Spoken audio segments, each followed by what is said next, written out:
Okay. And you may have noticed that I've been hitting the more and the expand all.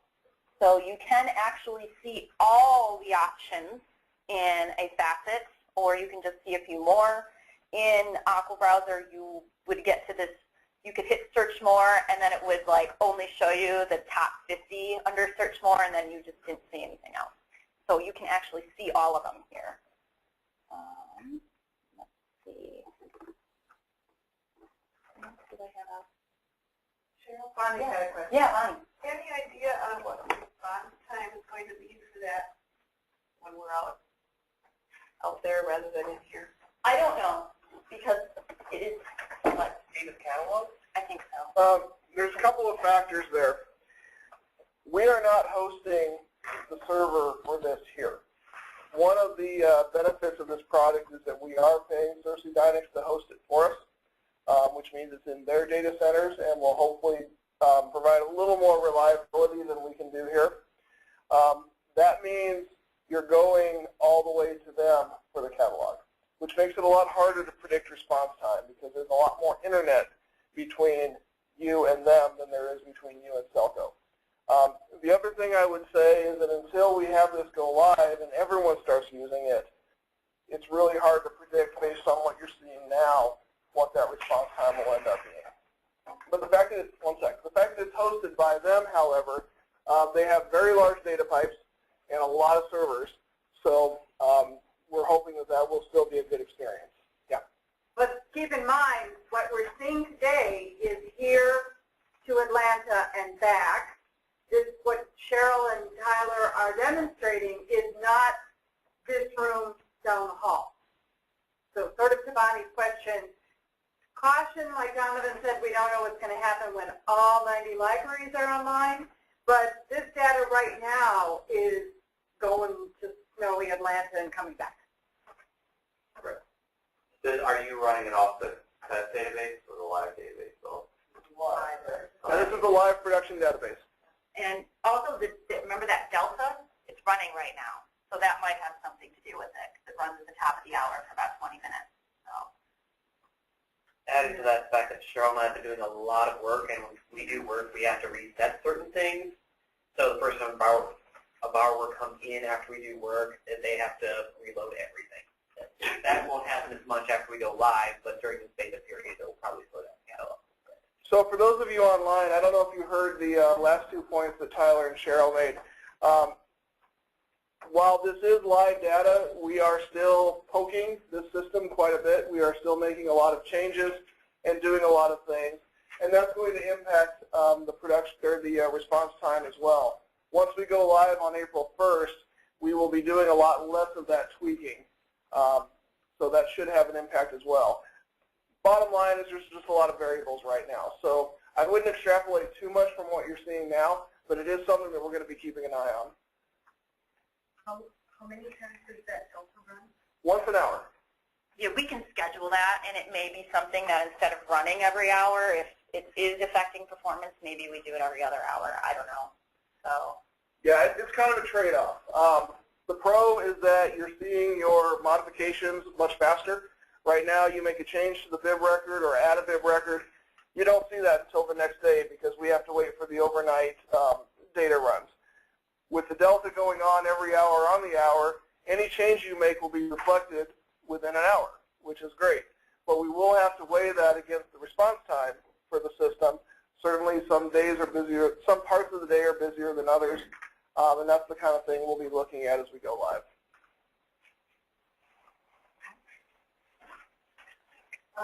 Let's see. So another thing you can do with the facets that you cannot do in Aqua Browser, let me pull that all, and let me clear all these limits. So we should go back to all of our bibs here in a second.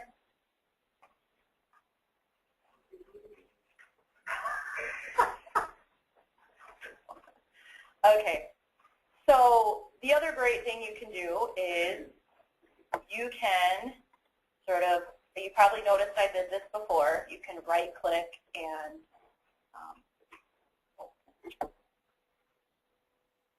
open in a new tab, And so all I did was I highlighted the search I was interested, and I just opened that in a new tab. It's the same thing if you just click on something. So selecting part of a facet will produce a new search and a new search window. Oh, those are awful looking. Let's not look at those. Let's see. So one of the other things you can do that you can't do currently in Aqua Browser is you can create searches and then save them by their URL. So you can't do that in Aqua Browser because I think it's framed. I think that's the terminology for it. Donovan's shaking his head yes, so I think I'm using the right terminology. So in other words, I can create a search. Let's say I want all of Albert Lee's stuff that's researched here. So we'll do Albert Lee stuff that are filmed for the hearing impaired. I remember you asked me about that one. You don't care about language. We'll include Albert Lee. Oh, cat language. All right. So I could literally just take this, copy it, and make it a link in an email. I could put it on your website, and then that is a pre-stocked search that you can just say, click here for all of Albert Lee's films for the video hearing impaired. So you can do that with Aqua Browser pretty easily, where we couldn't do that, or you can do that with Enterprise. You could not do that with Aqua Browser. Sure. Yeah. We have a lot of permalinks now. What's it? Catalog by bid number. Can we search by bid number? Is there a general prefix to those we can swap out? There is a way, Cersei Dynex assured me, to search by bid number. I have not yet got it working fully. So that would be my answer. It's one of those things I'm working on. So you will probably, I do believe there is like a permalink for it, like there is in Aqua Browser, but I haven't gotten that far yet. Part of the problem with putting off Aqua Browser has been we've kind of lost our momentum, right?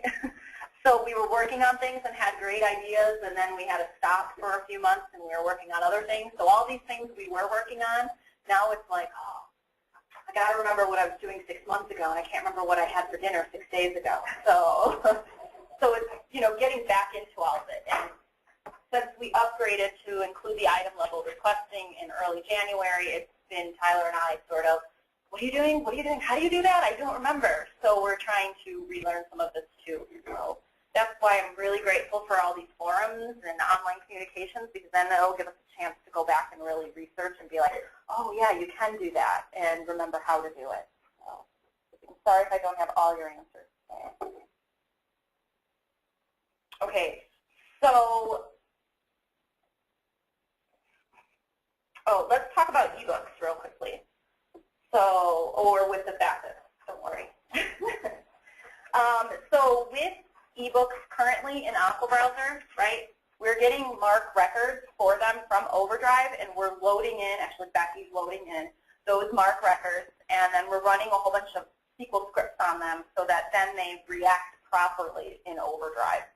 So we're having locations inserted into them. We're putting them into a special script so that the request item button doesn't show up. There's a couple other things that are happening there.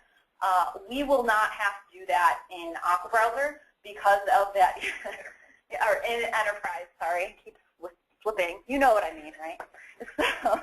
So we will not have to do that for our Overdrive records anymore into Enterprise because of that API that Donovan was talking about, where it's communicating a little bit quicker directly with Overdrive.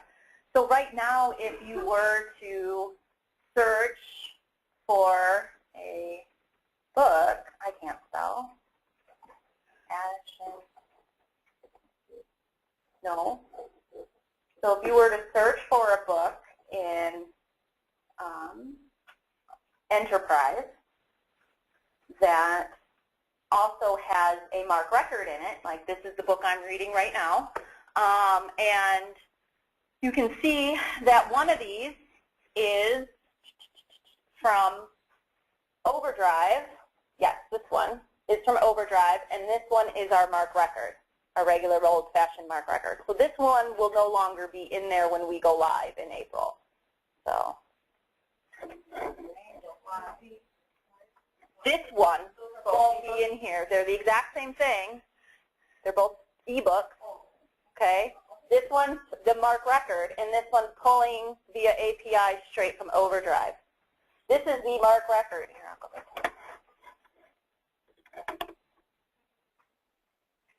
So this is the MARC record that has the link. Yeah, click here to access Overdrive, and it brings you to the Overdrive page. Woo! So, no, that's how it's currently working. That's the other one. Oh, sorry. No, take that here out of the air. Recording. Right. So basically what I'm telling you is we have duplicates right now. We have a MARC record that is pulling this book. It's a MARC record. You could go search for this by ISBN. And then there's also a MARC record that is, it's not a MARC record. It's pulling right from Overdrive into our catalog. So it's a duplicate. This book is in here twice. When we go live in April, this book will not be in here twice. It will only be in here once. We will not be loading in those MARC records anymore. Is that clear? Do you still have the now I can hear you again. Do you still have the ability to go to Overdrive like you just did? With the new one? I don't know how to answer that. So in theory, yeah, if you hit the place hold, it brings you right to Overdrive. We'll just leave it at that for now. But there'll be more on that later. So. One thing I'd like to add to that, this is Donovan. The ERC software, which is what makes the ebook integration work, only became available to us on January 6th. So we're still hashing out some of those nitty-gritty details. We know big picture how it's supposed to work, but once the rubber hits the road, we're working through a lot of those things. But the goal is that people will be able to bring these books down, these ebooks down, right from the catalog without going to the Overdrive page. That will still be up and available, of course. You can go right to it, log in. You can link to it from the catalog through the what used to be the tabs. I'm not sure what we're actually calling that now. The banner. The banner, yep. Thank you. But the idea is that we'll take out that whole middle step as much as humanly possible, which in theory, and I want to stress in theory, that will also allow us to work with other ebook vendors, hopefully in a seamless manner, if they all support the same API that's being used to power this. Now that's way getting ahead of ourselves. That's post-April 1st kind of stuff, but that's where we're hoping to go. All right. I just want to expand on that a little. So, ask the additional question. yeah. Rachel, I'm just curious if the Overdrive page will always be accessible as well. Yes. Yeah. Yes, we will have If we want to go to Overdrive, we can go to that page. You can still go straight to Overdrive. Yeah. So in theory, like, let's say you're working on it a year from now, we will be able to eventually, like, You mean clicking a link in the BIM Yeah. record that would go to the Overdrive page? You won't have to. That's the idea. You won't have to. You would just download the book from here. So the idea, Lisa, is that your patrons will stay on your catalog. They won't go somewhere else and have to come back.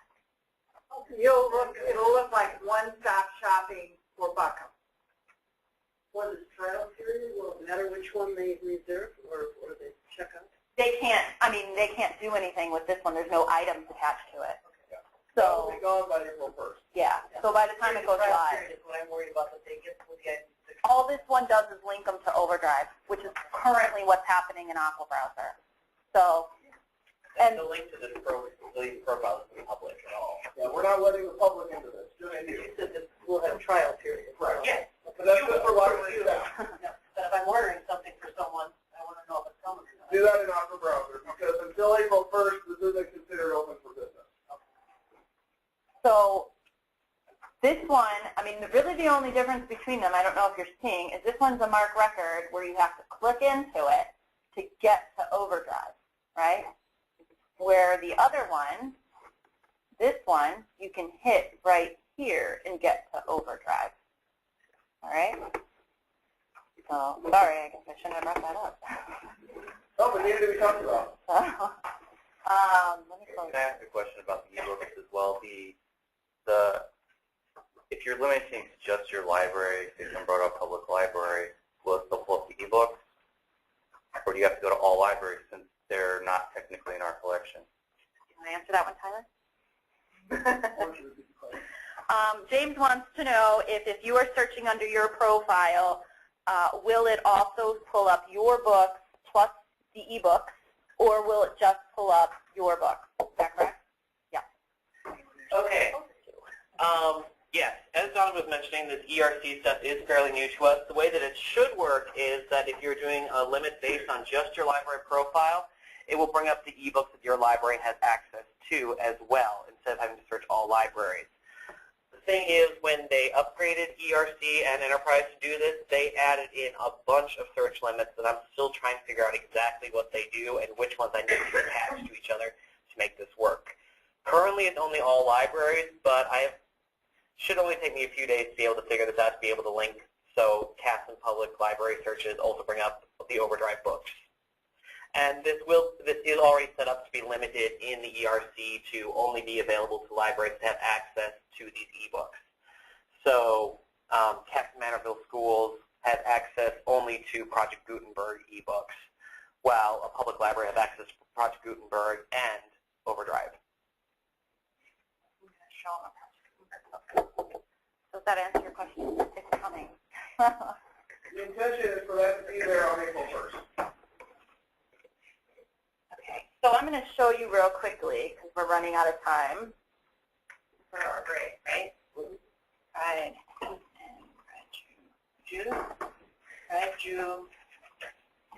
There you go. Okay. Bad speller. French. Ruined our language. So not only do we have overdrive records showing up, but Tyler's going to talk about ebooks later on, but you'll also see that we have, there it is, there's a Project Gutenberg book in here too. I think it's Project Gutenberg. Ooh, boy, that's not pretty. Open Library maybe. So you're going to see these different, and this is not a MARC record either, this is an API connection.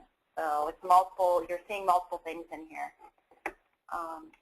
So real quickly before the break, I wanted to talk briefly about displays.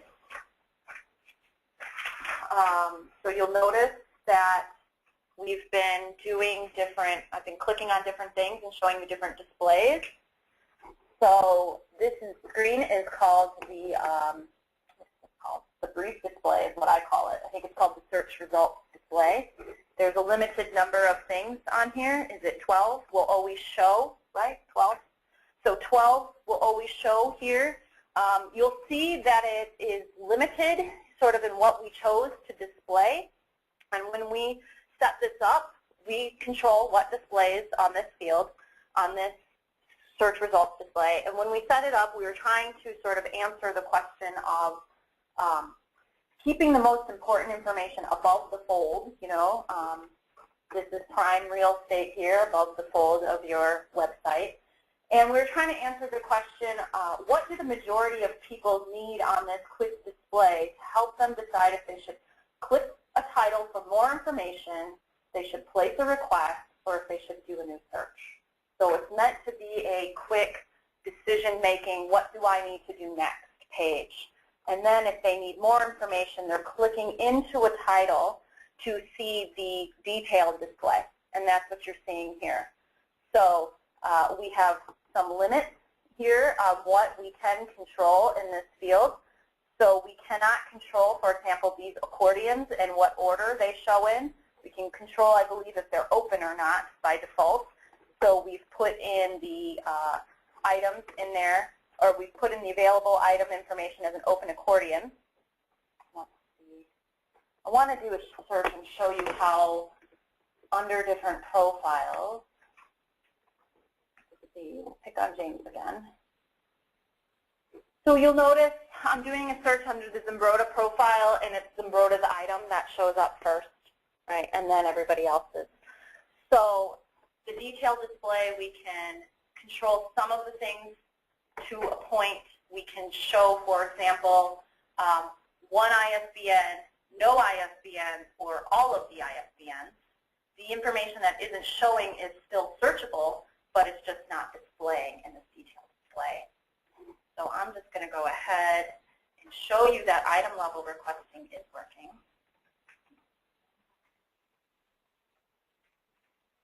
I learned my barcode number finally after doing systems checks this weekend. So, don't save it, last pass. And just like Aqua Browser, you get your confirmation screen, and then you get your selection screen, and then you get a confirmation screen, just like in Aqua Browser when you place your request. So if you were to log into Horizon and look at my account, I now have this item requested, not the title of the item. So, that's, I think, it for detailed display and other displays. Oh, we're going to show them. On the on the detailed display. Yeah. no, not detailed. The search results. The search results. I know what you mean. Cheryl, what is the text? I saw restrictions. But. The text this to me is if you want, like, say you have your phone, mine's over there, and I wanted to text this, and I wanted the, like, shelf information or the page.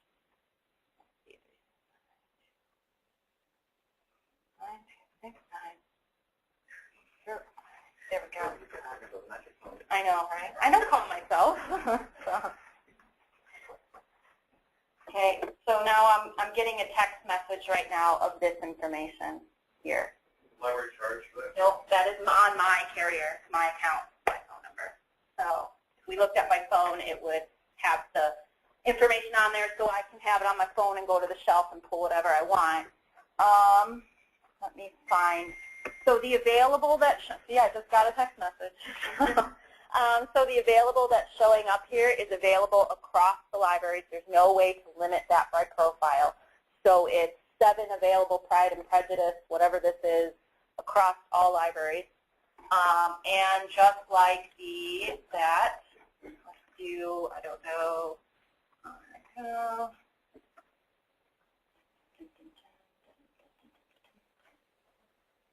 okay, finding the book. Oh, this one doesn't have a phone number, does it? No, you have to Profile. Here we go. Yeah, so here you go. Here is, this is 16 available, what to expect when you're expecting across all SELCO libraries, and the shelf number, the call number, is for Zimbrota, correct? Yeah, pulling from the first item in the order, which since we're under the Zimbrota profile, Zimbrota's item. Pat, could you go back to the page where you showed all the libraries for that particular DVD, because in the restrictions column, there's one that says non-requestable, and I wondered what you did to make that possible. Tyler set that up. Yeah. This is what you're talking about? Yeah. Your item display here? Yeah. Oh.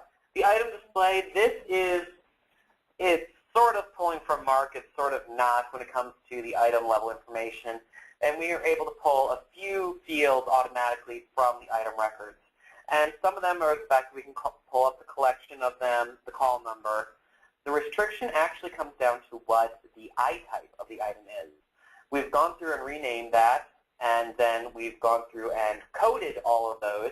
So anything that is an LR I-type shows up as local request only.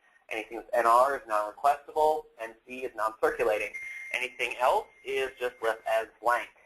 So people can see whether they can request it or not, and if there's any special restrictions upon it. Tyler? On the LRs, if they go off, I mean, you can have them set for a certain amount of time and then it goes away. Does that automatically change in profile? It might take the delta to do it, but yes.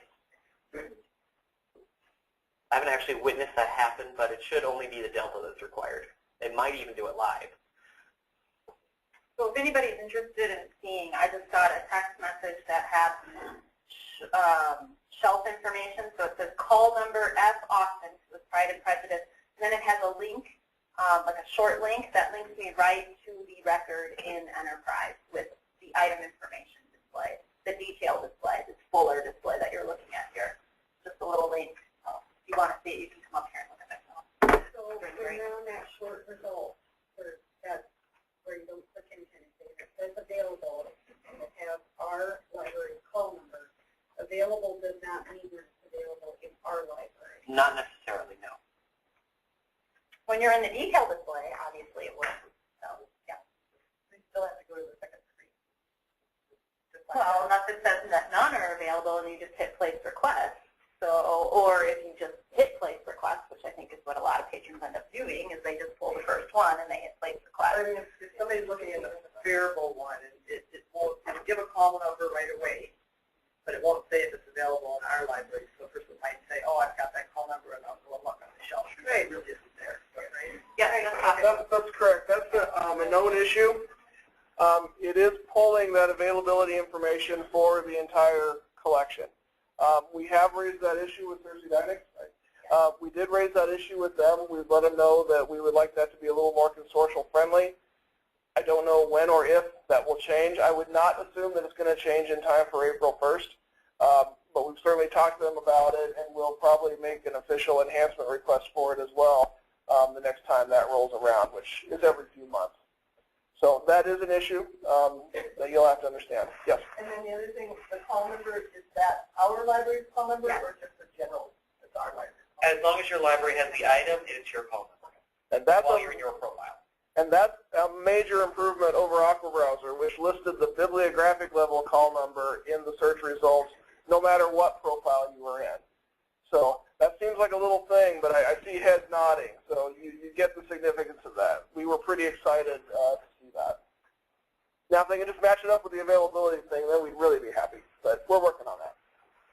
One other thing on display, if you manage to do a precise enough search that you only get one result, it will open up into the detailed display automatically instead of sending you to the search results display.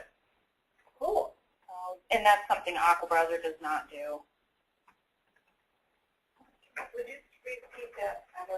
If you do a precise enough search that it only gives you one result, instead of going to the search results page, it'll do this and take you to the title pick. Wherein Aqua Browser brought you to that sort of search results hit list.